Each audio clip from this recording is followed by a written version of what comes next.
YouTube Oziko in the Codehouse is back a month away from the NFL trade deadline. Today we're going to talk about the star players or close to star players that could actually be dealt by the deadline. We'll talk about their landing spots. We'll talk about their trade value and chances of being traded. A lot of these guys are already being talked about, or some of these guys, by the media and by the fans. So I want to break this down. Closer to the trade deadline, we'll have all the candidates. We'll have predictions. We'll have scenarios, which we're usually pretty accurate with all those. So excited about it. Just for now, I want to talk about the potential big-time players. You see the weekly content for us. Listen to the bottom left. All of it for week 4 is already up. Check it out. You will not be disappointed. Like, subscribe, turn notifications on. Follow us on Twitter. Game-by-game analysis, live news, rumors, bets. Always interact with you guys. Links pinned in the comments for that social media and our sponsors, Liquid IV GLD Shop. Code GOAT. Rocking the Max Crosby chain from the GLD Shop. They have NFL players, team pendants, jewelry. Awesome stuff. Giveaway with them. Links pinned in the comments for all of that. Let's start with Kirk Cousins here, who's being talked about a lot. And I've done this exact video for years. If you follow us, you probably know. I don't know if I've ever had one team listed as real under the landing spot section, but that's really the only opportunity for a Kirk Cousins trade right now is the New York Jets. Unless after, I'm done recording this and weeks to follow, some devastating injury happens. I hope not, but then that would add maybe another team to it, to the list here. But this is an interesting one. It's being talked about a bit. Adam Schefter even said it's like kind of makes sense. It kind of makes sense. So he hasn't really heard anything throughout the league, but it could be something that pops up. So that made it more interesting. But I can argue, first let's argue why it makes sense. Because the Jets need a quarterback. They kind of have they could be in a win now mode with a pretty good quarterback. Kirk Cousins playing pretty good right now. The Vikings aren't winning. Maybe he has to take care of the ball a little bit better, leading the league in passing yards. But that kind of helps their win now situation, and they can still go to Aaron Rodgers next year because Kirk Cousins is on an expiring deal. So that kind of makes sense as well. Why it makes sense for the Vikings is they're probably done with Cousins after this year anyways. They didn't extend him. They have other guys to pay. They do have a lot of spending money in the future, but they have other guys to pay, and they probably want to get that rookie contract quarterback and then for Kevin O'Connell to kind of groom as well. So that makes sense. Also makes sense is the Vikings are 0-3. So do they go, all right, we're probably not going anywhere this year based on the start, and let's get something for Cousins. They're going to get a third-round compensatory pick in the future when they lose him in free agency. So they will get something. It's not like they're going to get nothing even if they keep him. But we'll get something better for him now at this early stage. It could make sense. Trade value, I have as a first-round pick for multiple reasons. Because the Vikings would have to pay a portion of his salary because it's pretty large. So the Vikings would have to pay for him not playing for them. Also, the Vikings would be throwing in the towel with this. Do they really want to do that? I'm imagining they're going to be a confident bunch. Like they're going to feel like, all right, we're 0-3. We can go on a little bit of a streak. The schedule gets a little easier after the Chiefs game, which is coming up. They won in miracle fashion all kinds of times last year. So, hey, can't we put together a win streak? I think it's pretty doable. They may be thinking like that. So, for them to throw in the towel and pay a portion. They would need a round 1 pick. They would not do it. I don't see any scenario where they do it for a round 2 pick unless they get to the point where they're like 0-5, 0-6, 1-7, and they don't have to pay a portion. Then I can see like a second round pick. But other than that, it'd be a round 1 pick. For them to do it, and if we'll see what happens this week. If they lose the Panthers, they go 0-4, then maybe they look into doing this. But for them to throw in a towel, that's a tough decision. So that would be a reason to argue against it. Why it doesn't make sense for the Vikings, throwing in the towel, because again, they can kind of go on a streak. And for the Jets, where it doesn't make a whole lot of sense is, do you trade something valuable for like a rental quarterback? Like it would only be a win of a trade if you win a Super Bowl, pretty much, because you're just trading for him to play right now, and because they could win right now, but I don't know, is it worth it? Do they kind of go, all right, maybe this season's over, do we just wait till next year? Because do we trade for Cousins, trade something valuable, and then not even make the playoffs, or just make the playoffs, lose or win one game, and is it worth it? You don't really feel that worth it. So chances of trade low. I'm pretty close to going very low. I guess what happens with the Vikings and the Jets this week could kind of play a part, perhaps, but it's definitely an interesting one. Davante Adams is being talked about quite a bit recently because after the loss in prime time against the Steelers, he made some comments where he doesn't want to be there if they're going to lose. He wants to be in a better situation. So if he keeps talking like that, maybe it's a more and more likely he gets traded. Not that it'll be high. And that's kind of where with chances of trade. I think it's low right now because he has large cap hits. My favorite landing spots for him, there also are flaws to them, which we'll talk about in a second. And the Raiders just prefer to have him. So that's why I kind of went low, but it's kind of nearing medium because if he continues to talk the way he's talking and the Raiders continue to lose, and they're not ready to compete right now, they need more assets, in my opinion, like draft pick, like ammo, then it can make more sense and it could possibly happen. So that's the reason for the low, maybe nearing medium, but it's still low right now. And we'll revisit all this stuff. But I like the Lions a lot because they're kind of a win. They look really good. They're in a win now mode. They could use a receiver. They can afford them now in the future. I mean, they would just make them that much better. I guess the issue is they're getting Jameson Williams back early off suspension. Something guaranteed with him, though, how well he will play. And they do, and we know they love him on St. Brown, but I'm thinking pair St. Brown with Adams. But they have him. They got Williams coming back, and they do love Josh Reynolds, who's playing pretty well. Cleve Raymond can make some noise as well. So maybe they think they're a team that does kind of like, going with they're developing their guys. So maybe they just kind of hold off. So you kind of argue for it and against it. They're probably the one that makes the most sense in terms of, in my opinion, need. But in terms of facts, they can afford him now in the future. In terms of that, what I just said right there, they might make the most sense. The Browns have a load of money right now. A little tight. So tight in the future is kind of making it a little tough. But they'll get some rollover money, cap space next year. And they'll restructure some contracts again. So maybe, but, they can't really replace Nick Chubb, perhaps. I mean, they get another big-time receiver, elevate the passing game. Patriots kind of always mention with these veteran-type receivers need to get better. Niners don't necessarily need them, but they have a lot of spending money for this year, and they're a Super Bowl team. Like, it's Super Bowl or bust, even though they'll have chances in the future. But it's going to feel like that for Shanahan, Lynch. Super Bowl or bust. Let's make it as good of a Super Bowl team that we can make it.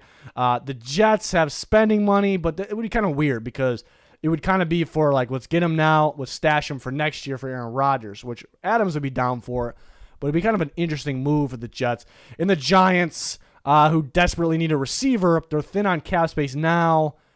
Adams doesn't cost a whole lot right now, but they would probably need some help with the Raiders paying a portion. But they do have space in the future. Would Adams want to play there? I think the trade value is multiple day 2 picks, maybe a day 3 on top of it. Will it be 2 2s? Maybe a day 3, but 2 and a 3. I don't think it'd be a first. If it's expected to be a late first, then maybe. I can't rule that out, but that's kind of where I'm at with Davante Adams. So if this kind of continues on, then it's more and more likely, not saying high chances, but more and more likely coming from low that he'll be dealt. Another player from the Raiders that really, we heard Kirk Cousins being talked about by media and fans. We heard Davante Adams. He basically almost said it himself. Josh Jacobs, we haven't really heard anything about. But they signed him back to a 1-year deal. They didn't want. It doesn't really feel like they want to extend him long term, and that's just really not their, how they'll handle the running back position. So it feels like they could let him walk after this year. And so far, he isn't doing much for the Raiders. He doesn't look as good as last year, but it's really not all on him.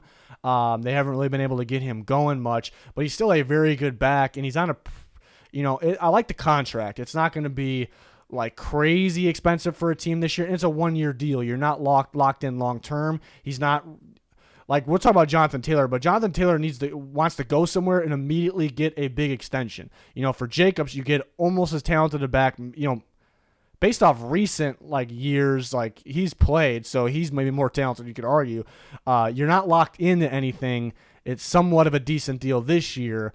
So that he might be more appealing. And since the Raiders seem to trade guys for undervalue, they might be looking to rebuild, which they should, in my opinion, because they need pretty much almost everything. And it's not a great start to the season, but it still is early. Trade value, I think a 3rd and a 5th, or it could be a 3rd and a 4th. I can see either one. I don't see they might look for a second. I don't see them getting a second at this point because it's kind of a rental and it's a running back, not a long list of teams desperately need running backs. But the Browns made sense. The Browns made a lot of sense. Nick Chubb out. The Browns are trying to win right now. They're going to want Nick Chubb to be the guy in the future. So trade for Josh Jacobs on a rental, and it just makes your offense that much better right now. I guess, Jacobs had a stellar year last year, like a breakout year with a lot of, gap blocking, a lot of north and south blocking, in that type of running scheme. which the Browns run more outside zone. So that could be, but Jacobs has played in that, and he's good enough to play in it. But that would be like the only thing stopping them where they're like, okay, maybe it's not worth it because we want a for sure fit. That's the only negative towards that. The Ravens, I definitely could see as well. J.K. Dobbins out for a year. Jacobs fits the running scheme for sure. He'd be really good on the Ravens. They're known for trading for expiring deals, and then maybe they'll let him walk, and then they'll get a compensatory pick for him.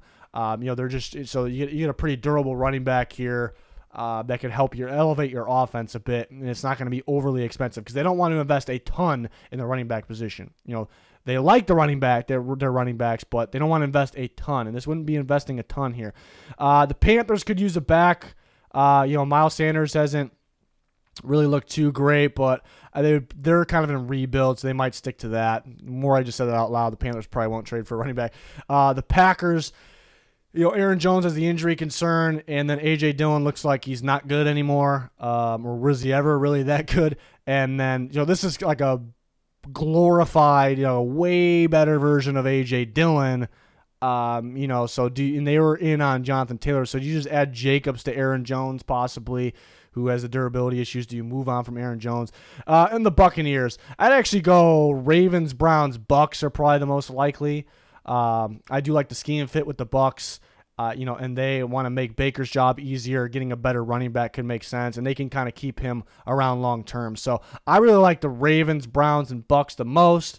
But I got the kind of the dark horses, the Panthers and the Packers.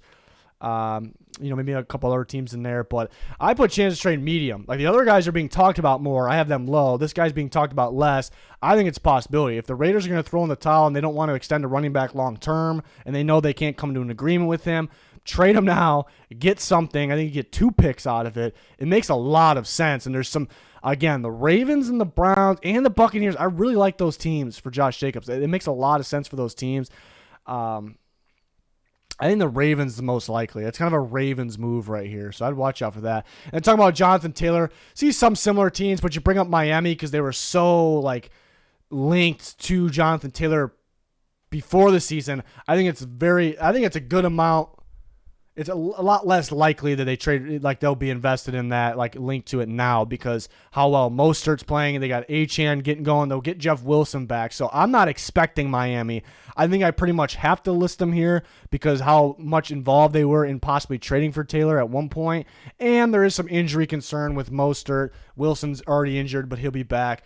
And CHINN is very talented in a weapon, but he's not your every down back. So it's still possible if some things happen. The Packers, it almost sounded like the Packers were just a little bit more involved than the Dolphins were. And Aaron Jones is the injury concern, and A.J. Dillon's not working out. They're looking for the running back of the future.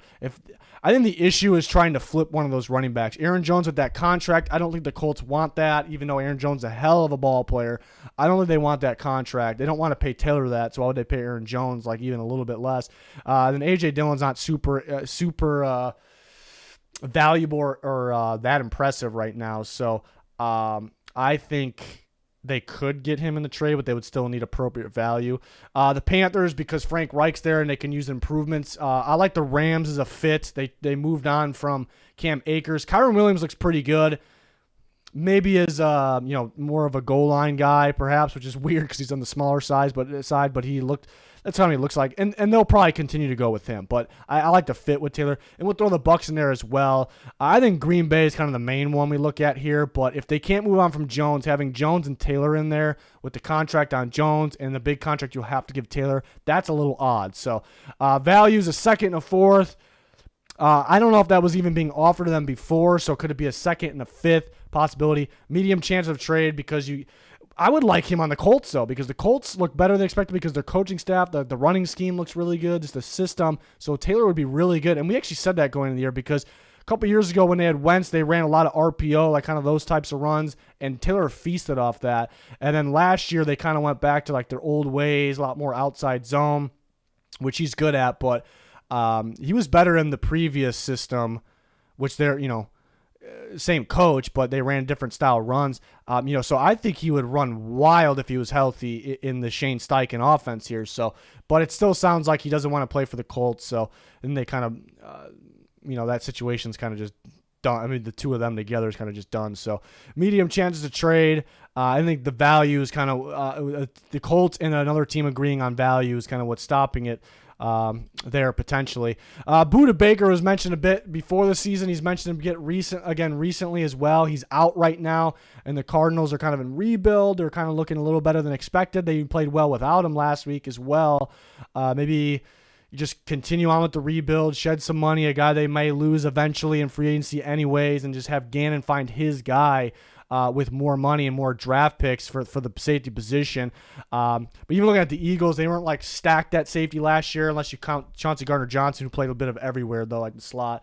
I think Gannon just coaches the secondary very, very well. Give him some good corners, let him coach it up, the group up. I think he's a really good defensive back coach. That's his background, too. Really good at calling coverages and putting guys in a position to win, win reps. So it could make some sense. Talk about the Packers again. We talked about Jonathan Taylor. I love the fit with the Packers. Pair him with Savage.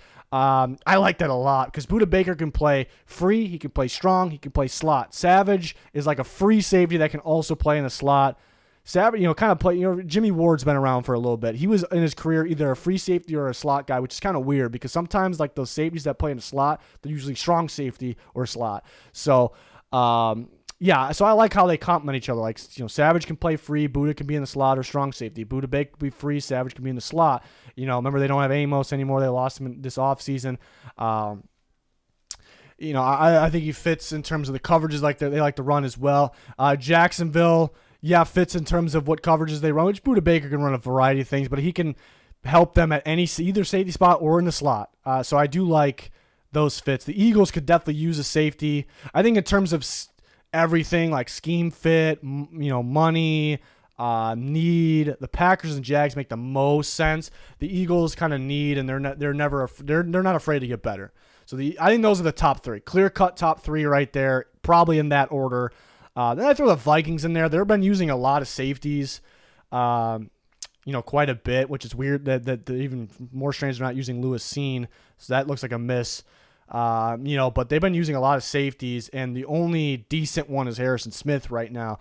So getting Budda Baker, a guy that can play, again, free, strong in the slot. Harrison Smith can do a bit of it as he's getting older. You see him like playing a little bit less free, but he does play it still. So I think it can complement them, but, they're focused on so many other. That's kind of a wild card. The Panthers a little bit of a wild card as well. Is Jeremy Chinn like a fit in their type of new defense? Xavier Woods is injured. They could just get better at the position. So I could see that as well.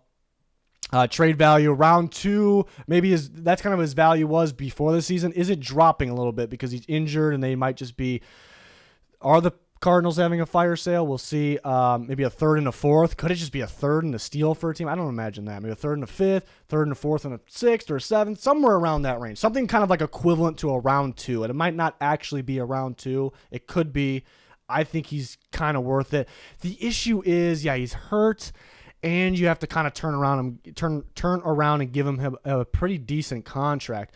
And very good player, missed quite a bit of tackles last year, injured right now. So, the more I'm talking, the more I think the round 2 is off the table, but somebody's going to get a steal then. I think it would have to be like 2 3s or a 3 and a 4, just in that range. So it's an interesting one. I think chances trade are medium because I think what's going on in Arizona, we talked about it, And then one more, we talked about the Panthers and their safety situation. We actually mentioned this guy when we were talking about Budda Baker. Jeremy Chinn, not being talked about at all when it comes to a potential trade at all. And I think he's a potential star player. He's kind of shown flashes of it, and it's kind of disappeared recently. I like him in coverage a lot. When the years where he's looking really promising, like he's very instinctive in coverage.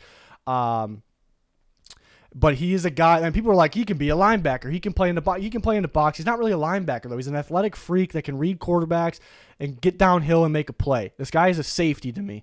And the Panthers, in Evero's defense, he really wants a split safety scheme. He wants a free and a strong, but they're really going to both just be safeties. And Jeremy Chinn's been playing around like 70% snaps, which Jeremy Chinn, the level of player and the potential he should be playing all the snaps. Like, he should be above 95 at least. So I know Xavier Woods just went down with an injury. Does that boost Chinn? In his, they don't really view them as the same position though. And I kind of wonder going into the year, like Evero's a good defensive coordinator, but I kind of wondered how it was going to fit. And they said they were going to use him in different ways. I don't really like using him in different ways. I know he's capable. That's why people think CHINN, like he's a weird, like a different type of player. Like he's built, he's strong, he's athletic, he's moved around a bit throughout his career, counting college, so he can play all positions. But I just like him at, more so strong safety. But you have him in coverage, get him in the box here and there. Like, just put him at safety. Stop trying to get a little too cute with him. Just put him at safety. So I don't know if he's really working out with the Panthers. It's very, very early, but he has so much, like he has elite potential. Like he's not really near that right now, but he has that potential. And I really wasn't all that high in him in college, so it's not like I'm saying that because I'm like going off my prospect evaluation. I'm going off it based on what I saw in his early first couple years there. I saw an instinctive, freaky player that has a lot of upside in coverage. The Eagles make a lot of sense. They can just get better, and they like just getting good players, getting better, working with these guys as well. And they can use him in multiple ways to say, whether it's free or strong in the box. So I like them a lot. The Packers and the Jags, just like we talk about Buddha, mixed Buddha and Baker. That's Buka. They could use a safety. 49ers I only put there because Steve Wilks is there. I think too similar to a Funga, who's a great player. I wouldn't put it past him to make it work, though, but kind of a wild card there. And the Giants, I think, could be a pretty good fit in Martindale's scheme. Could they use another one at McKinney? Possibly. But I like the first three. I like the Eagles a lot. Trade value is very tough because a couple years ago I would have said he's worth the first-round pick because he's very good and he has a ton of potential. But him not being used a ton right now, a little underwhelming, combining the couple games this year and last year. Trade value probably significantly dropped, but I think somebody can get a steal with him. 3rd and 5, the more I'm talking, the more I want to put the chances of trade at medium. So I'm kind of right there, so low, nearing medium. But it hasn't really been talked about a lot. The Panthers are kind of getting thin on guys in the secondary, so do they start to use CHINN more? But I do not like that he's playing 72% of snaps. When he should be playing over 90 easily. But does it change? It's very early in the year. But the more I was talking, the more it really depends on that. Do they start to play him more and figure out a role for him? But that's an interesting one to watch because he's a lot of upside. And it's not being talked about at all. So, and I did wonder about how they were going to use him going into the year. So I did kind of question a little bit. I don't love it so far, but again, it's very early. We'll see. Week 4 tomorrow, Sunday. We'll see if they use him a bit more, but that's interesting to watch for. So there's definitely other trade candidates. I kind of want, at this early stage, we're a month away, I kind of want to talk about the big time players, but I'd watch out for guys like Derek Barnett. I think he definitely could be dealt. Michael Carter, who we talked about before the season. We'll talk about these guys in potential landing spots close to the trade deadline, just smaller name guys. People are going to ask about Mike Evans. I don't think he's going to be traded. I would have put very low for Mike Evans, so that's why I didn't put him in here. But more of these videos to come. Check out our Week 4 content, every week content. Subscribe, turn notifications on. Check out those links pinned in the comments. Very useful stuff down there. It's going to do it. Thanks for watching. Goodbye.